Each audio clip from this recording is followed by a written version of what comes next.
attending this afternoon on Special Planning Committee. And the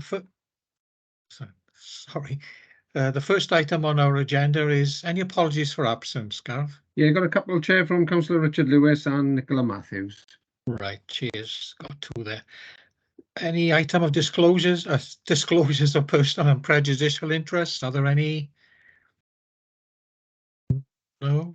Okay, thank you. Okay, then we move on to item 3, which is the adoption of the Swansea LDP plan. LDP for the 4th annual monitoring report, the AMR4. That's over to you then, Tom. Thank you, Chair. Cheers. Afternoon all, Prangdar.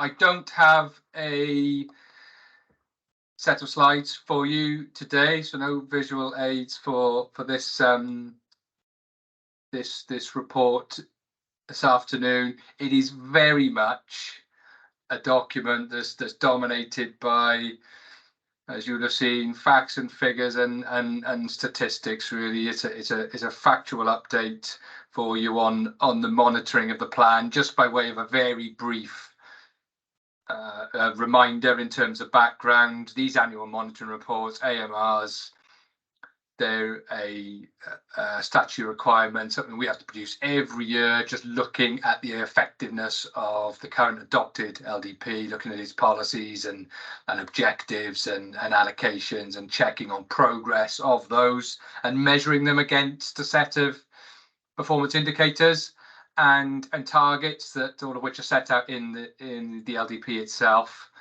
And it provides the opportunity really to see whether things are on track and whether the aims of policies and proposals are being delivered, and if not, then we do something about it. Now, this is the 4th one.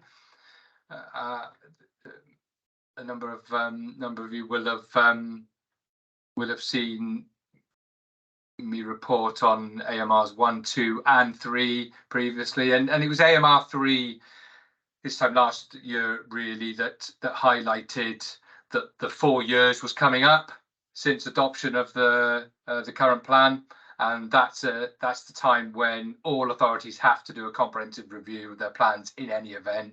But what it did show on that AMR was that there were, whilst the majority of the indicators were positive and were on target, there were a few key areas, including some of the housing deliveries or statistics on major residential sites were not on trajectory. So there needed to be, that highlighted some amber and red flags really that requires a closer inspection. And what it concluded, that AMR3, was that a full review was needed, and as I say, that every authority has found that to be honest, after 4 years, and that replacement plans have commenced at that point, and that's certainly been the case for us in Swansea. So notwithstanding that, and I will have presented to you some of the first key items of the replacement plan, the delivery agreement, for example, notwithstanding that set out exactly how we are producing this replacement plan. That showed it's all underway. There's an awful lot of work up and running now in terms of building the evidence base and getting under the skin of some of these issues that the AMRs have identified as needing to be looked at. So notwithstanding the fact that all that is ongoing, we still have to do these AMRs of the existing plan, and that's really what this is. And just whizzing through the report, really, as well as giving that sort of background that I've just run through, it does highlight that there's been all the usual consultation done on it, which is essentially a targeted engagement with key stakeholders, particularly in terms of the developers, and through the Council Developer Forum, through the close dialogue we have with all the site promoters that are bringing forward applications in any event, and also with Home Builders Federation that represent lots of them. We talk with all of those in terms of the body of the AMR report itself, and that there hasn't been any there's been full agreement then with all of those stakeholders on what is contained within the AMR itself. And when it comes to that section 4 of the report, which sets out some of those main findings, they're just entirely consistent with AMR 3.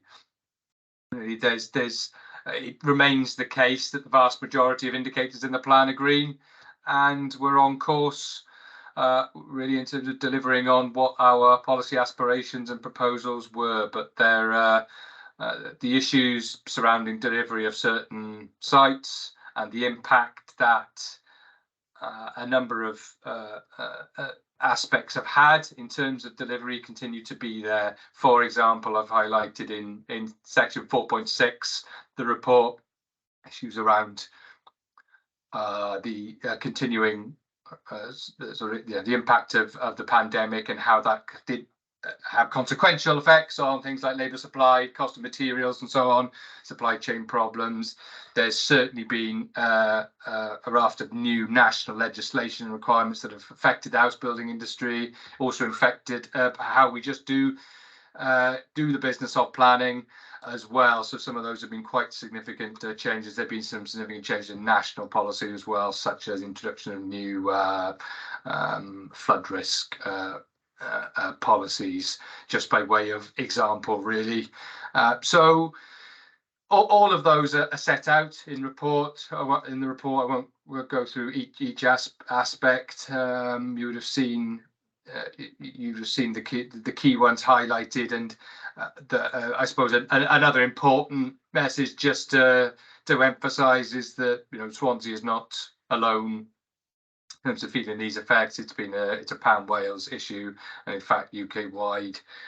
And what is sort of encouraging about that is that I pointed the example of Cardiff there in paragraph 4.7, where the major sites that they had allocated, they're a different stage of the LDP process, and it assumed once they got to the stage where they were able to be up and running significantly after the pandemic and so on, then levels of delivery significantly upturned, and that is what we're expecting to happen in Swansea on a number of sites as well that have gone through the planning process, that have been consented, and we have a number that are still in with us to be determined as well. So again, that's a positive story really in terms of the sites that we do actually have are well promoted. An awful lot of work has gone into and continues to go into those work that's been done by the plan department, but also in collaboration with the developers themselves. And we have some sites and some developments that we're very passionate about, and they're going to deliver great places for Swansea. It's about getting onto that stage of delivery now. So that's really what the report is about. I do apologise. The sheer size and scale of the AMR, 200 pages plus. It's not the most enjoyable way to spend an afternoon playing through that, but yeah, it just shows there's an awful lot of areas of the plan that are monitored, and there's an awful lot of work that goes into making sure that it's once the plan is adopted, it continues to be a big focus on how we're actually delivering. And as I say, that will continue as we go into the replacement LDP process now, and you'll be hearing much more about that in the coming months, about how we brought into involvement in that replacement plan process. So that is it from me on this item, Chair, and happy to take any questions as always. Thank you very much. Yeah, it is a very thorough report, and goes into tremendous detail, and it's a credit, Tom, to you and the team. And if you would pass that information back from us. But I will do. I'll pass that on to them. Thank you. Yeah, cheers. I got 3 hands up so far. Councillor Mary Jones. Thank you very much. You're not going to believe this. I managed to find something in all that writing that it actually jumped out at me. We're on page 24, which is yours, or 31, which is our where we've been talking about the allocated sites, and then we go on to say in addition to progress. And you've got Hendreford and Student Village on here, but the address is incorrect. It's not Hendreford Drive. You can't even access it off Hendreford Drive. So just because it's a public document, it's further off. Is the way in. Well, thank you for the picking up on the How I detail. picked that up, don't ask me. I will make wasn't sure looking for one of the recommendations is to have delegated responsibility there to change any factual errors. So I will make sure any errors like that are corrected before it's submitted. But thank you. And I agree with the chair. Thank you very much. It is very, very in depth, and you actually explained something I was going to ask about the AARs in Cardiff. So you've actually answered my question before I asked it. So thank you. Okay. And by the way, you missed something as well. Further on, there's a trigger point instead of a trigger point. A trigger.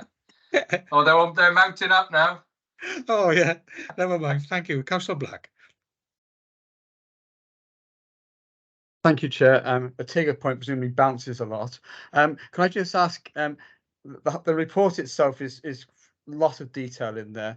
I'm struggling with it largely because it's full of acronyms and initializations without any glossary. So I've been struggling with working what exactly all these things stand for. But can I just clarify a lot of the red on the house completions, particularly on 5 points, something or other. Are we measuring completions against land allocated, or are we measuring completions in total when we say they're in the red? I'm just trying to work out what we're in the red on. You see what I'm saying? Yes, yeah, I do see what you're saying. It depends on what the individual trigger point is. So, for example, if we take just get the right page that we've. So that action under page 20, 26, 24, then that is an overview of how the numbers overall have been delivered. We've got other performance indicators that relate to individual sites. So some sites have particularly the more sort of the smaller and medium scale ones have come forward in the way that we expected, but it's in particular it's been the strategic sites. So this gets back to this point of the complexity of assembling these through the planning process, the post-planning consents and all the rest of it. Once developers are on site, then the figures seem to add up. But there's also indicators that relate to housing numbers overall, then, which have been affected. Which is an example of one of them, which have been disproportionately affected by the large sites. So would a windfall site be one that's not on land which is allocated for housing in the LDP? That's right. Windfall would be not allocated. Yeah. So the question then is, if we're struggling in terms of completions against allocated land, are we then saying that perhaps we've allocated the wrong land, or perhaps there's no demand to develop that land at the moment, and the windfall is making up those numbers? Is that what we're saying, or something similar? Not quite. That we are saying that the windfalls have been higher than we expected, and that will be something to really have a look at as we're doing the work, the replacement plan, in terms of what is the the right sort of forecast for windfalls that would come forward within the settlement. We were probably cautious on that, understandably. We didn't want to be overconfident, but we've been quite pleased as to how numbers have come forward. But when it comes to the reasons for those not coming forward on the others, it's not due to allocating the wrong sites. It's, as I say, it's because in particular those large sites, they've all got site promoters behind them. They've progressed well, but the sheer amount of work that has had to go in to, as I say, to assemble them up to planning application stage, to bring so that they're in a fit state to be determined, and making sure that they are delivering on everything that we require in the plan. We haven't we've been very keen to make forward all that sort of work that's gone into the process from plan development stage, and concept planning has gone right through to the application itself. We want to compromise on those aspects, but I say some of them are external factors coming in as well, which has affected. It doesn't matter what the site would have been; it's just affected those developers, those external ones, and some coming down from national policy changes. So essentially, it's too early to tell. Hence the sharp increase on the graph for the next few years. Yeah, in the hope that's going to correct itself. That is what we agree, but it will go beyond that plan period then. So it has sort of all shifted along because of this pre-planning, pre-commencement timescale being affected. But we would expect to see that sort of up to. Okay, can I just ask, the next time we have one of these reports, we have a glossary of initialisms and acronyms, because it will help those who are not planning professionals. Oh, absolutely. A document like this shouldn't be full of those without an explanation. So if that's not in there, we'll make sure that again has a factual update we can do. Cheers. Yeah, good point. Okay, thank you, Councillor Downing, and then Councillor Lewis. Yeah, thank you, Chair. I'm not sure if I asked this question last year or 2019, but if you go to page 59 on the report, trigger indicator 27, and I've just gone past it. Are you all there? Because I'm not. Yes, yeah. Right, I'm saying 59. It does say SDA, which happens to be Pond Lice, but it's on all the SDs. Is that and it does say trigger point, not trigger point on mine. Yeah. It does say one planning application permitted not in accordance with the site policy and master plan, unless exceptions and all that. Can you explain what that actually means? Does it say that what we've put in the LDP, we can sort of not abide by it? And the follow-up question, Tom, before you go, is on page 175. Similar question on page 175, which is, I'm getting there now.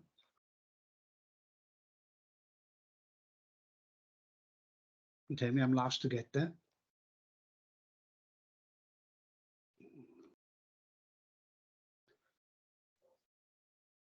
Under 75, which is a number of planning permissions granted contrary to advice of Welsh Water, and it says no planning application permitted where there is an outstanding objection from Welsh Water.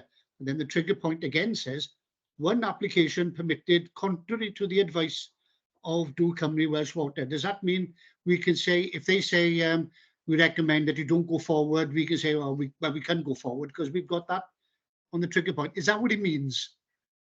That's it. I have one more question after that, Chair, if you don't mind. Okay, I think I should be able to answer both in the same way, really, in terms of the trigger point is highlighting if there is one application that does what is stated in that trigger point, then that will show as an amber or a red flag. But what the AMRs in this example on page 175 is showing was that there was no application. The monitoring showed that there were no applications permitted, whether there was an outstanding objection from Do Cymru Welsh Water. So if there was one next time around in AMR 5, then that would be recorded as not meeting the trigger point. Does that explain it?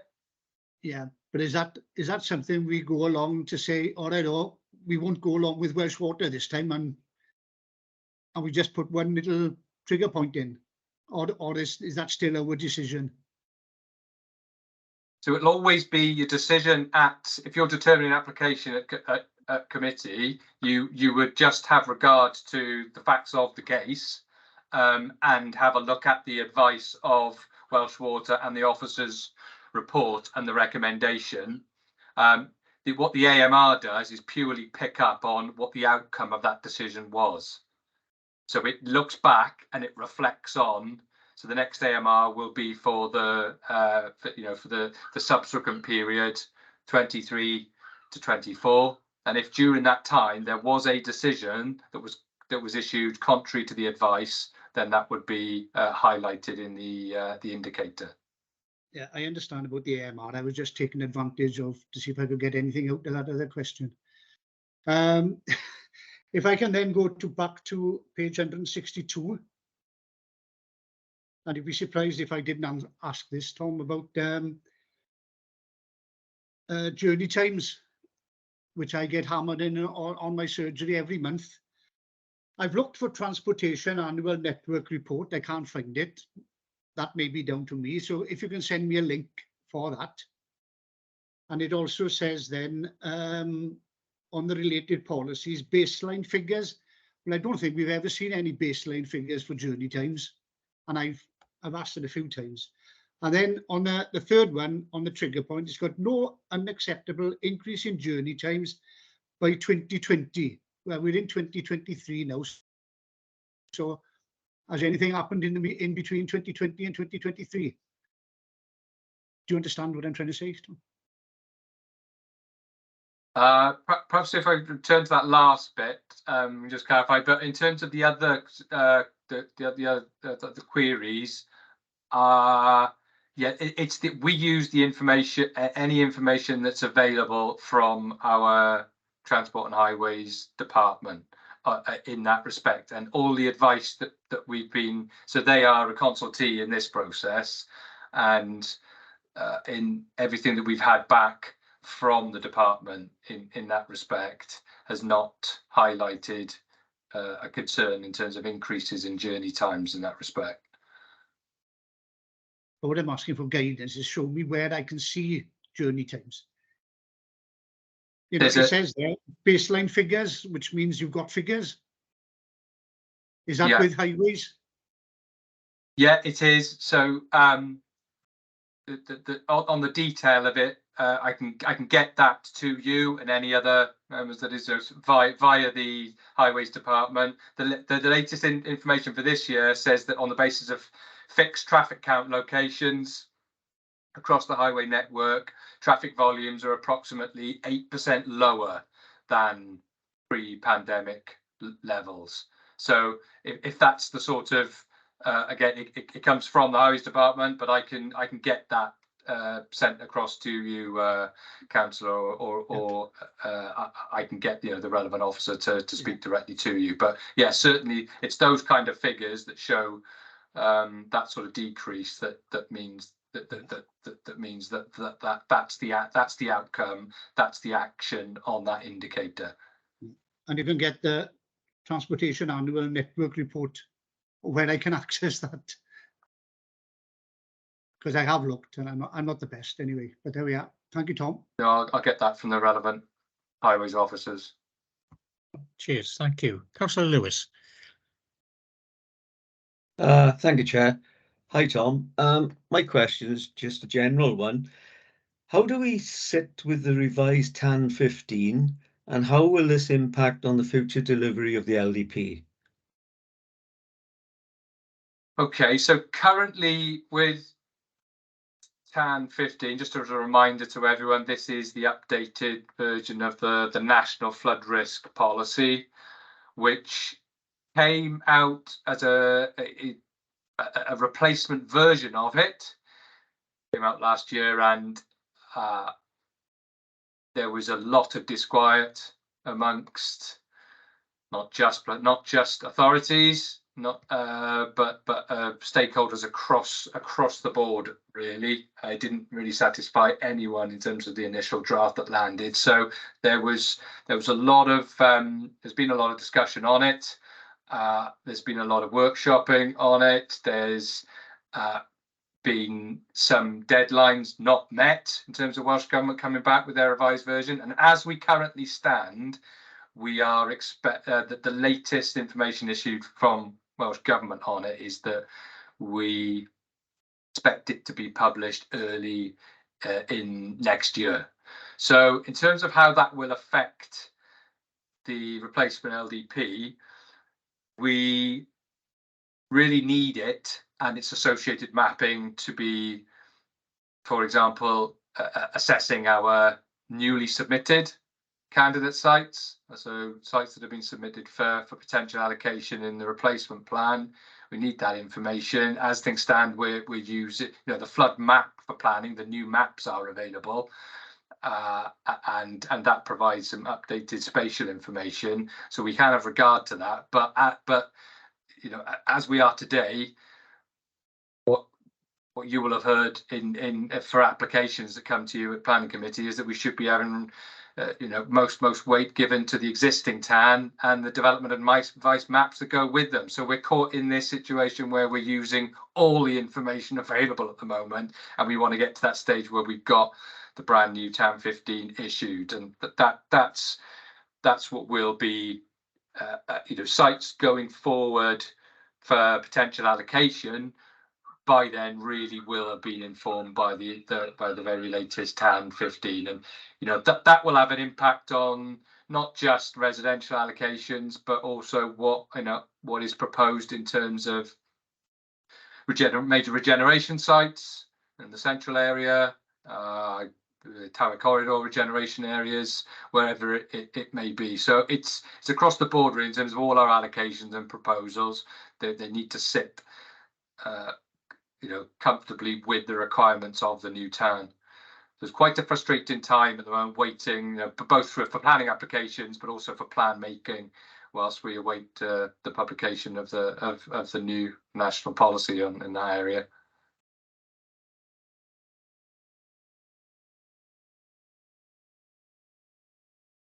Sorry, Thank you, Councillor Tom. White. Sorry. Yes, thank you, Tom. Yeah, following on more or less what Councillor Lewson more or less touched on. Swansea Vale, SD1, page 53 on the report. States obviously no planning applications for employment development consent to 2023. Can I ask Tom? So Swansea Vale, I believe, is on a possible floodplain. Do you envisage further stipulations being brought in by the Welsh Government on council and businesses following the recent storm Babette? I think using well, let's take it back to what the TAN is going to say and what the national policy requirements are going to be. Notwithstanding the individual very significant weather events, what they are and what the evidence suggests that they are illustrative of is and associated with is the climate change forecasts that have been built into the new flood map for planning. So this is where it is so significant in terms of the TAN 15 coming forward. For the first time, the effects of potential future climate change have been brought into the wording of the TAN itself, but also very significantly the associated mapping. And because that has led to quite significant changes to the extent of flood risk areas in Swansea as a result of factoring in the worst case scenario, like the climate change effects, then there is potentially more impact on certain key sites in Swansea. So I think that's a long way of saying, a long-winded way of saying that these events are built in to these climate change forecasts, and so we're ready for that. And we're not really disputing the flood risk areas in that respect. The issues that this councils across Wales, and as I say, stakeholders across the board have had is with the sort of corresponding wording of the TAN itself. So all of that still has to be had regard to in the new plan in terms of our individual policy on how we deal with flood risk, but also those sites that we are going to be allocating. And when it comes to Swansea Vale, the difference up there is that is considered a defended area because of the flood risk infrastructure up there, so it has that designation in the flood map for planning, whereas areas of the central area are considered and are shown on the map as undefended because it doesn't benefit from that kind of infrastructure currently. Okay, thank you. And the last one is Councillor Jones again. Thank you. I'm being very picky now, but I've actually lost the page because I leant my arm on it and it moved. It's the last but one page on the whole report. I think it was 258. It's about the 106 monies. I'm nearly there. That shows you've read the whole report there. If you're up to the last page. No. I looked at the index and looked at the bits I was really interested in and skimmed through the rest, should I say. I agree with Councillor Black though about the glossary. I normally bring it up myself, but I didn't do it. When I looked at this, it's table 6, details of monies received in connection with 106 agreements 22-23. First of all, I'm very picky today. It's been cut and pasted in, obviously, and you can't read it very well. As part of the first column is missing. So it's quite difficult to read unless you actually know, sitting on planning, where these places are. But what also I was interested in is, I think the first one says land at Bryn Hathger.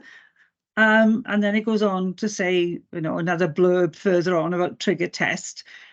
I see, you can't read it properly. I think it says asset something, and it's 43,000, and yet total invoice is 60,000. Sorry, it's so difficult to read. Can you explain a little bit about it? Why is the asset, whatever that column is, and why is the total different? Have they had to do it in stages, or have we asked for more money at a different date? As I said, it's quite difficult to read, and if it is going to be in a document, it needs to be altered because that's not fit for purpose. Okay. At the risk of throwing my colleague Mr. Davis under the bus here, this is actually into his report. So it is the next item that we're gonna that we're gonna discuss. So it's probably a seamless segue into the item. Ian's item, if you're okay to sort of hold fire for Ian, perhaps to do his introduction first and then deal with the question. Yes, that's fine, but it is actually in your report, isn't it? I haven't skipped a bit. I'm still in, aren't I, yours? No, I think you've got into because both reports are in the same document, you see. Well, there we are now then. Yeah, it's mentioned in the second report. Yeah. Right. So it confused me no end, but there we are. It doesn't take much. Thank you. Sorry, Tom. No, that's fine. That's fine. I can have a go at Ian instead. He's got time to prepare now. Right. Okay. Okay, thanks. I got no one else wishing to speak. No? Sure. Well, thank you again, Tom, and excellent report as usual from yourself and the team. Gareth, did you want to take a name vote or vote by hand? No, we could do a vote by hand, Chair. So if everyone's As we agreement, I all, can yeah. see So- almost everybody on the screen. I can see hands up Yeah. already. So You can see, yeah, you can see the 3 recommendations there. We take them all as one, and all those in favour then, if that's the case, yeah? yeah, it's great, Chair. There you are, that's carried. Thank you very much indeed. So we move on to, yes, there's now the planning annual performance report from yourself, Ian. Thank you. Thank you, Oh, Chair. Councillor Black, sorry, you got your hand up? I'm still trying to get it down from my votes. All right, okay. It won't come down. Oh, there we are. Thank you, Chair. So this is the planning annual performance report for 2022-23. And the annual performance report is an important mechanism for monitoring the performance of the local planning authority. So the report sets out the socio-economic position of the county, which has an impact then on planning policy. And then planning policy sets out the framework for the decision-making process. So when applications are considered either by committee or under delegated powers. Some members may be aware that when the requirement to prepare an annual performance report was first introduced, there was detailed benchmarking data provided by Welsh Government, and this allowed comparison across all sort of areas of the report between authorities in Wales. Since the COVID pandemic, this benchmarking data hasn't been provided. But the Welsh Government does produce quarterly statistics for development management in terms of planning applications. So this does provide some comparison data, and where that data is available, the report does provide those comparisons across Wales. So the detailed report is before you. I'm not going to go through it page by page. I'm just going to give a summary really of what I think to be the pertinent issues, and then if members have any questions about any aspect of the report, I can deal with them afterwards. So in terms of planning applications, the main issue there is the determination of the applications, and table 2 on page 252 of the report. Sorry, there's some feedback, sorry. Everyone make sure they're muted, please. So table 2 on page 252 of the report, that sets out determination of planning applications within agreed timescales. We determine 96% within agreed timescales of all applications before us. That's the third highest in Wales. But I'm sure members will have noted we do determine significantly higher number of applications than the two authorities who perform slightly better than us over the year. It's also well above the Wales average of 83%. Table 3 on page 253, that sets out determinations within 8 weeks of receipt. So that's the initial time period when applications are submitted. We determined 78% of applications, which was the best performing authority in Wales, and that compares to an all Wales average of 52%. So in terms of the speed of determining applications, we are performing at the top level of authorities in Wales. In terms of planning appeals, so where the council decisions were challenged on appeals, and that's both planning applications and enforcement, the council's decision was upheld on 66% of occasions, which is the Welsh Government target. I have broken down the issues, what sort of areas the appeals were allowed in, when appeals were allowed, and as the report shows, most were in relation to visual amenity. What I did pick up, because obviously I always analyse these issues to see where we can change. Do we need to do anything different? A third of appeals were dealt with by the same inspector, which is unusually high, to be honest, for appeals. And of those, 45% were allowed, and that is significantly at odds to other inspectors who between them only allowed 27% of appeals. So there was, I think, a significant issue on our performance in terms of that inspector. It's not necessarily part of the APR, but just for information, I've had a quick check of this year's appeal performance, and at the moment, 80% are being dismissed. So we're not experiencing the same issues this year. In terms of enforcement, I think this, as I mentioned, perhaps in previous APRs, this is the area most affected by the COVID pandemic. It created a backlog, and it is taking time to get through the backlog. As the report shows, we have investigated more complaints this year than we did last year, but we are also receiving more than we're resolving. So again, that adds to the backlog. So that's an area we're trying hard to focus on and try and reduce the backlog in that area. In terms of section 106, and perhaps I'll touch on some of the points raised by Councillor Jones here. The table on page 256 of the report, table 5, so that sets out the planning applications that were granted this year where there was a section 106 agreement. So what it shows is that through that agreement, 2.69 million will be secured through contributions to the authority, and that table sets out those agreements. In addition, I've noted in the report that those agreements would secure 149 affordable houses, and on one occasion a commuted sum in lieu of affordable housing. So that money would come to the council for the council to provide the affordable housing. As committee will be aware, once the section 106 and planning permission may be issued in the year, it doesn't necessarily get implemented in that year. There's a 5-year time period for implementation and different trigger points throughout the lifetime of that development. So table 6 on page 257, that sets out monies we've received over the year, so where the contributions have been delivered. I think Councillor Jones referred to us, it's actually amount due. And the reason there's a difference between amount due and total invoice is because of indexation.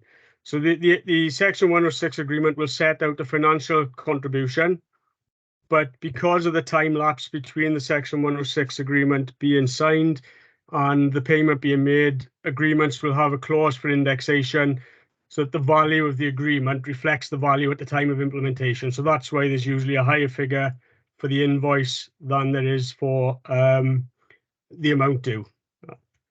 So that table shows that we secured 1.07 million in contributions during the year. So that money's been paid to the council for use on the various infrastructure projects, whether it's education or highway improvements or whatever the agreement related to. And 206 affordable houses have been provided through the Section 106 process over the year. Finally, I just wanted to highlight some of the risks facing the department. The first risk is planning fees. As members will have noted, the planning fee target is higher than the fees coming in, even though the number of applications coming in is higher. And the reason for that, well, it's twofold. The reasons for that, one, the type of application impacts on the size of the fee. We've had quite a lot of smaller applications coming in, which means smaller fees. But also, obviously, the costs of the department are increasing. They've gone up. There's been no fee increase since 2020. So the fee increases from Welsh Government haven't come in, so they don't sort of allow us to keep up with the expenditure of the department. So there is a risk there. Obviously, if that situation got worse, then the authority is going to have to make decisions on how it manages the budget. Also point out, we have 2 posts in the department currently which are funded from planning performance agreement money. So that's money that developers pay to the department to allow negotiation on applications, discussion, advice to be provided. We've used that money for a number of years to fund the 2 posts. The temporary contracts, and as things stand at the moment, there's insufficient funding in that budget to allow those temporary posts to continue from March. The knock-on effect of that then is that it's going to put increased pressure on the staff who are in post dealing with other planning applications. And that could impact on our efficiency and speed of determination. So hopefully that was a summary of the report. As I say, I will answer any questions, but generally, I think the department has performed well over the year, is exceeding targets, in most cases set by Welsh Government, and hopefully we can continue that process over the coming year. Thank you, Chair. Thank you very much, Ian. And indeed, thank you for the report. I got 4 hats to speak. Councillor White first. Yes, thank you, Ian. On your chart, on the table 5 there, can you explain it got a site there, land at the Strand, Swansea. It obviously states there's a fee for monitoring and legal, but all the rest of the columns for the different highways education are nil. Can you give an explanation if there's supposed to be a 106 funding agreement in place? Why are those columns stating nil? Okay. Not all Section 106 agreements require contributions to the authority. Some will have restrictive clauses on them to prevent something happening. So there's a monitoring fee linked to it, but there isn't necessarily a contribution towards infrastructure. So I don't know the specifics of this one. I can certainly check it up and come back to you separately, but we often have 106 agreements that maybe restrict occupancy or will have a restriction on the way a premises can operate. We have some where a planning permission that has previously been granted is the applicant undertakes not to implement it. So there can be 106 agreements with no contribution. So there'll be a monitoring fee because you have to monitor compliance, but there wouldn't be a fee paid to the authority. Okay, thanks, Ian. Okay, thank you very much. Councillor Black. Yeah, thank you, Chair. I think Councillor Mary Jones's complaint about Table 6 was that it was badly pasted in and largely unreadable. I thought this table was actually on the council website, but I can't find it on there. So it might. So, but I think it might be useful to actually have a complete table sent to us, so where it isn't cutting off column 1 on there. I noticed just a couple of other observations on here. I noticed that planning committee made one decision against officer advice. This is listed under quality. So I'm just wondering whether the implication is that councillors' decisions against officer advice reduces the quality or not. But also I think this is quite a significant drop on previous years as well, which indicates to me that we're not doing our job properly. But that's the other thing. The main question I've got actually is in relation to Section 106. How many Section 106 agreements remain unsigned? Do we know that? Do we have that information at all? Okay. I can check it for you. So if you just give me a couple of minutes, I can get that information. Do you want to carry on with the questions, Chair, while I get that information? Anything else, Peter? No, that's it. Thank you at the moment. Yeah, okay. Thanks. Okay. Well. Okay. While Ian's searching for that, then Councillor Downing. Yeah, thank you, Chair. The first one I can mind when Ian said about the 206 affordable housing. Can we break that down as well, Ian? Because some are affordable and some are social. It would be nice to know how many social houses we get built. And the other thing is, on the complaint side, the most complaints we get for holding up planning application is from the developers.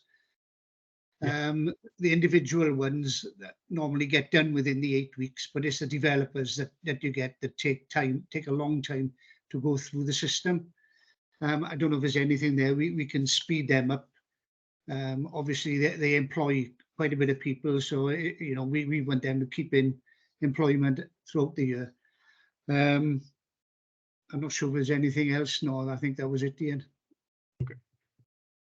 Yeah, I mean, in terms of Section 106 agreements, obviously committee or delegated powers will have a resolution that if it's not signed within a set period and there's no indication of progress, the head of planning and city regeneration can refuse the application. So we do have that option to speed things up. But you are right, sometimes we've done what we can and it is with the developer and the delays are with the developer. They haven't completed the agreement and signed them back. At the moment, we've got 21 Section 106 agreements waiting signing, and they'll be for a variety of issues. Some will be, as I say, larger schemes, some will be smaller schemes, tying down occupancy. Okay, thanks. In terms of the breakdown of affordable housing, I can get those figures, but I'll have to get them separately. I wouldn't be able to access them quickly. Yeah, that's fair enough. Okay, Councillor Hopkins. Yeah, sorry, thanks for allowing me to speak. I wouldn't normally come into this point, but I just wanted to highlight particularly the issue about planning fees and the restrictions of actually increasing them, because we are at this particular time in negotiation with the Minister to just give the committee some reassurance that we are working with the Minister. I know Tom Evans and Ian are working very closely with their planning colleagues across Wales to look at a sensible approach on this. So hopefully from a budgetary point of view that we've got a sensible thing. So not to think we're not doing nothing, we are actively working with the Minister to see what we can do going forward. Good to hear that. One last speaker then, Councillor Alan Jeffreys.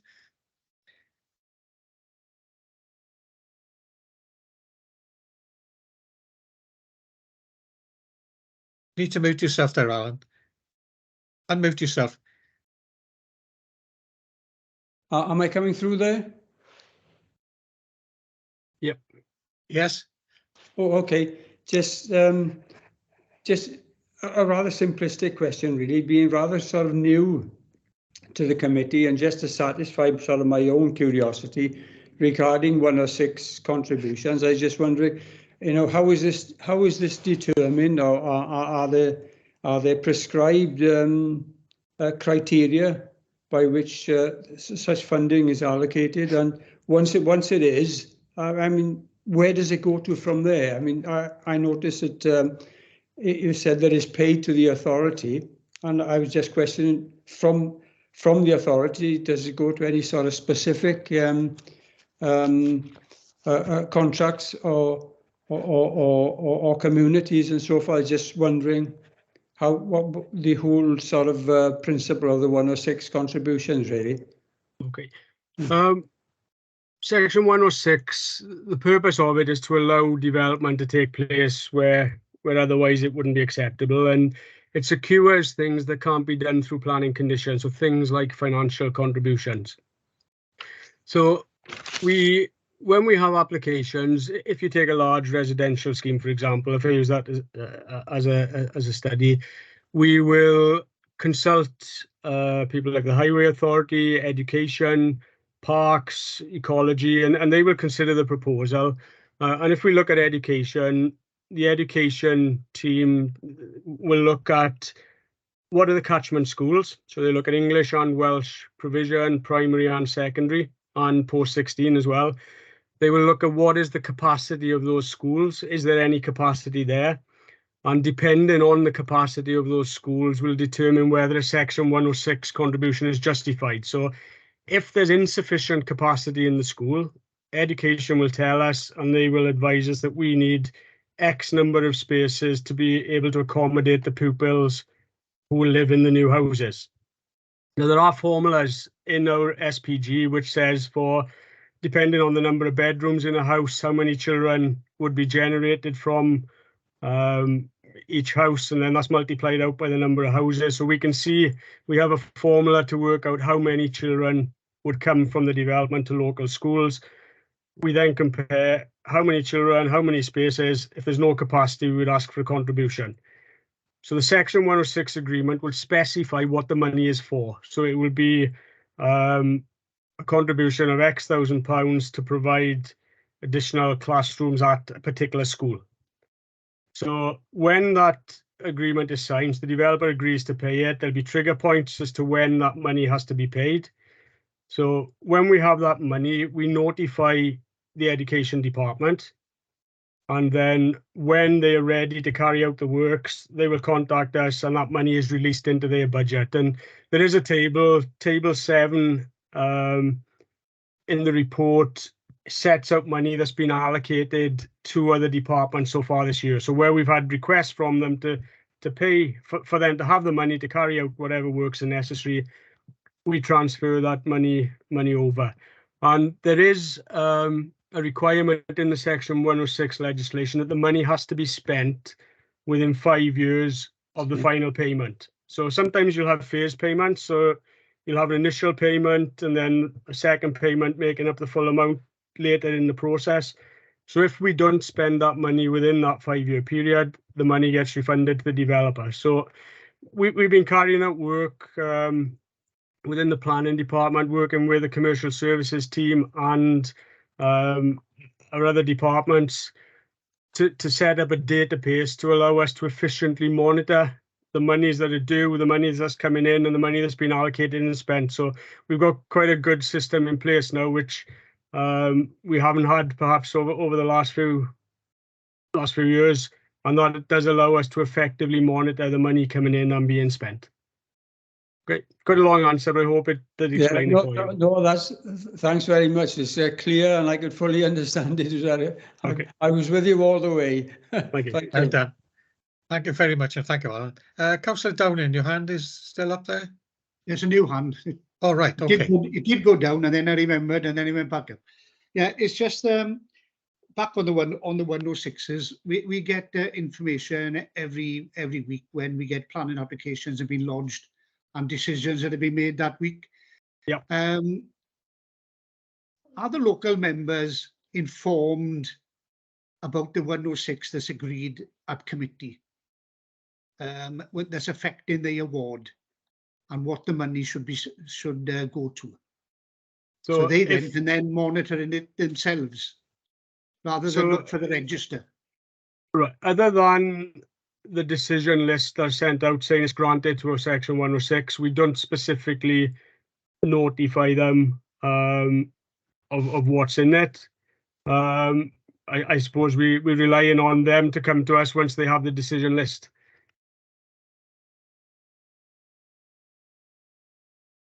Yeah, it's just something in the back of my head, Chair, that on the scrutiny a couple of years ago, there's something that we did ask for, that the local member will be informed so that they they then will know, because if they don't look at the report, they won't know that there's a 106 if they're not on the committee. Okay. And, Well, and it's certainly something we can look at building into our procedure in terms of the Section 106 agreement when we issue them. Yeah, because I've known that there's been 106 money stuck with the council for well, nearly up to 5 years. We spend it on 4 years, 363 days, and then we spend it in. Certainly we can look at that procedure. Yeah. Okay, no one else wishes to speak? Sure. Well, thank you, Ian, and another excellent report. Shines well on the planning department, doesn't it? And I was grateful for that. So you can see the report is for information, and thank you all for your contributions. So that concludes the business of our meeting today. Before we go on to that, Chair, before we go on to that, the question I asked Ian that he was looking for, Tom Evans has answered it. Yeah, I just saw it. Yeah. So he's doing your job, Ian. See, that's efficiency for you. Right. Thank you all, and we'll see you soon, very soon. First